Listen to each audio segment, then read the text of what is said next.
Hello everyone. Today we'll talk about how to fix or how to solve your Google Meet. To know how to fix or how to solve your Google Meet, you should just go to settings. After that, you will click apps, default apps, app settings. Here in this list, you will enter to the window of Google Meet.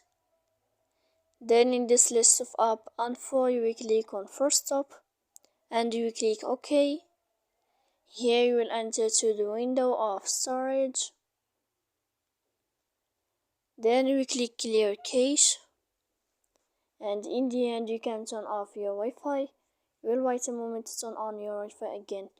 So please don't forget to support us by like and subscribe. See you next time in another video, and thank you for your attention and your watching.